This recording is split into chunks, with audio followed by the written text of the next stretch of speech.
नदी हाम्रो प्रकृतिको एक महत्त्वपूर्ण हिस्सा हो, किनभने नदीले संसारलाई सुन्दरता प्रदान त गर्छ नै, साथै यसले कैयौँ जीव जनावरहरूको पनि रक्षा गर्ने गर्दछ।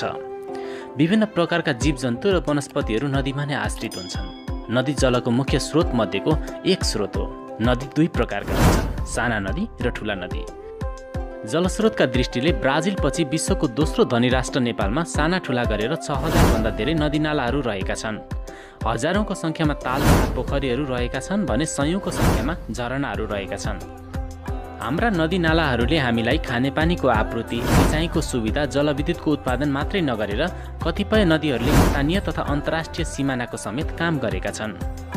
आजको भिडियोमा हामी नेपालका 5 प्रमुख नदीहरूको बारेमा तयार पारिएको भिडियो सामग्री प्रस्तुत गर्दैछौँ। त्यसैले यस भिडियोलाई लाइक गरी सेयर पनि गरिदिनुहोला। तपाईको एक लाइक र एक सेयरले हामीलाई थप हौसला प्रदान गर्नेछ।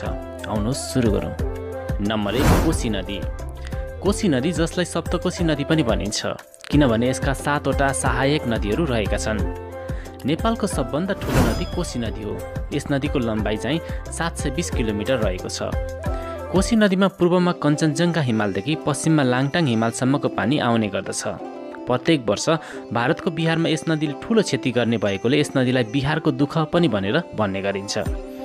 यस नदीका 7 वटा सहायक नदीहरू रहेका छन्। यसका 7 वटा सहायक नदीहरूमा अरुण, तमोर, दुधकोशी, सुनकोशी, तामाकोशी, इन्द्रावती र लिखु रहेका छन्।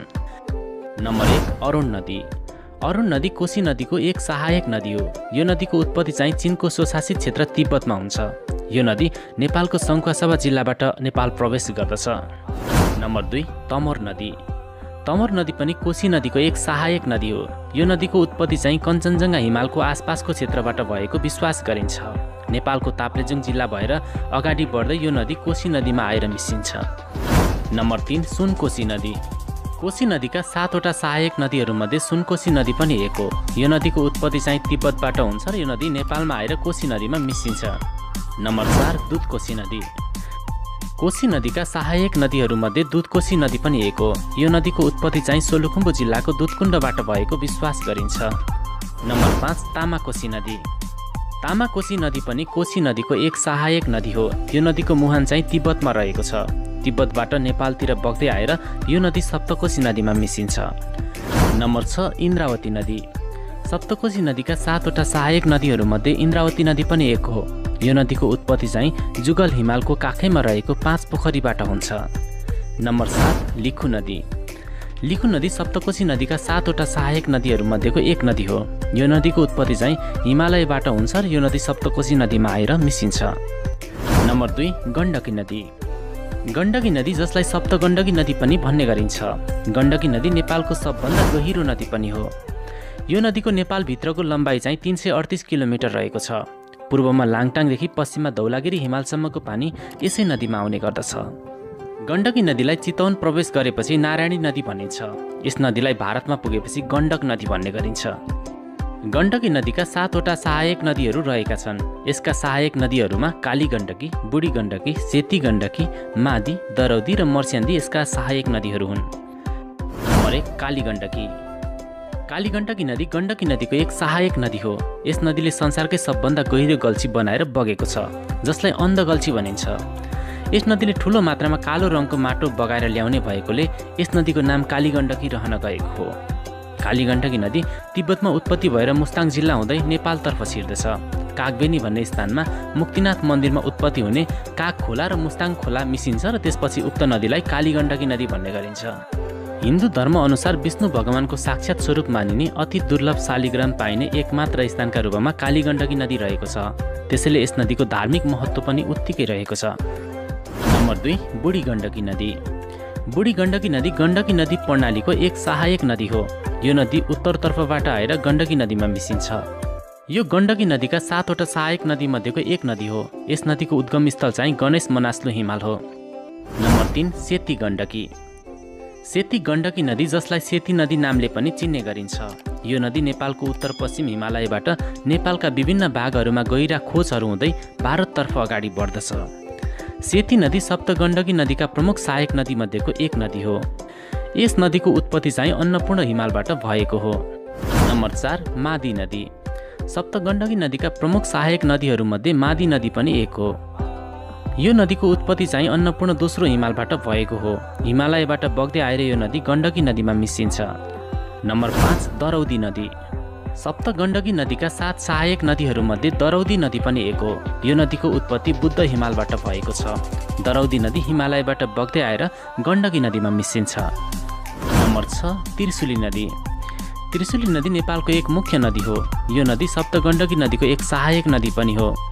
भनिन्छ भगवान शिवले कालाकोट विष खाएर तपस्या गर्न जाने क्रममा आफ्नो त्रिशूलले खोपी पानी निकाले। त्यो ठाउँ पछि त्रिशूल धारा नामले प्रसिद्ध भयो। त्रिशुली नदीलाई त्रिशूल गङ्गा नदी पनि भन्ने गरिन्छ। कतिपयले यस नदीको उत्पत्ति तिब्बतबाट भएको मान्दछन् भने कतिपयले यस नदीको उत्पत्ति गोसाइकुण्डबाट भएको हो भनेर विश्वास गर्दछन्। नम्बर 7 मर्स्याङ्दी नदी। मर्स्याङ्दी नदी सप्तगण्डकी नदी प्रणालीको एक सहायक नदी हो। यस नदीको उत्पत्ति दामोदर हिमालबाट हुन्छ र यो नदी अगाडि बढ्दछ। अगाडि बढ्ने क्रममा यो नदी त्रिशुली नदी हुँदै गण्डकी नदीमा आएर मिसिन्छ। नम्बर 3 कर्णाली नदी। कर्णाली नदी नेपालको सबभन्दा लामो नदी हो। यस नदीको लम्बाइ चाहिँ 1080 किलोमिटर रहेको छ। कर्णाली नदीमा धौलागिरी हिमालदेखि अपी हिमालसम्मको पानी आउने गर्दछ। कर्णाली नदीका 7वटा सहायक नदीहरू रहेका छन्। यस नदीका 7वटा सहायक नदीहरूमा हुम्ला कर्णाली, मुगु कर्णाली, ठुली भेरी, सानी भेरी, सेती, तिला र बुढीगङ्गा रहेका छन्। नम्बर 1 हुम्ला कर्णाली। हुम्ला कर्णाली कर्णाली नदीको एक सहायक नदी हो। यो नदीको उत्पत्ति तिब्बतबाट हुन्छ। तिब्बतबाट बग्दै नेपालतर्फ आएर यो नदी कर्णाली नदीमा मिसिन्छ। नम्बर 2 मुगु कर्णाली। कर्णाली नदीका 7वटा सहायक नदीहरूमध्ये मुगु कर्णाली नदी पनि एक हो। मुगु कर्णाली नदीको उत्पत्ति लखातबाट भएको हो। मुगु कर्णाली नदी कर्णाली नदीका 7वटा सहायक नदीहरूमध्येको एउटा सहायक नदी हो। नम्बर 3 ठुली भेरी। ठुली भेरी नदी कर्णाली नदीका 7वटा सहायक नदीहरूमध्येको एउटा नदी हो। यस नदीको उत्पत्ति मुकुट हिमालबाट भएको हो। नम्बर 4 सानी भेरी। कर्णाली नदीका 7वटा सहायक नदीहरूमध्ये सानी भेरी नदी पनि एक हो। यो नदीको उत्पत्ति धौलागिरी हिमालको आसपासको क्षेत्रबाट भएको हो। यो नदी बागलुङ, रुकुम, जाजरकोट आदि जिल्लाहरू हुँदै अगाडि बढेर ठुली भेरी नदीमा आएर मिसिन्छ। यो कर्णाली नदीको एउटा सहायक नदी हो। नम्बर 5 तिला नदी। कर्णाली नदीका 7वटा सहायक नदीहरूमध्येको तिला नदी पनि एक हो। यो नदी कर्णाली नदी प्रवाह प्रणालीको एउटा सहायक नदी हो। नम्बर 6 बुढीगङ्गा नदी। बुढीगङ्गा नदी कर्णाली नदीको एउटा सहायक नदी हो। यो नदीको उत्पत्ति बाजुरा जिल्लाको जसोदुल्ला तालबाट भएको हो। यो नदी बाजुराबाट अछामको साफे बगर हुँदै अगाडि बढ्दछ। यो नदी सुर्खेत र अछाम जिल्लाको सिमानामा कर्णाली नदीमा गएर मिसिन्छ। नम्बर 7 सेती नदी। सेती नदी कर्णाली नदीको एक सहायक नदी हो। यो नदी सैपाल हिमालबाट उत्पत्ति भएको छ, जुन बझाङ जिल्लामा पर्दछ। सेती नदीलाई सीता नदीको नामले पनि चिन्ने गरिन्छ। नम्बर 4 मेची नदी। मेची नदी जुन नेपाल र भारतको सिमानाको रूपमा रहेको छ।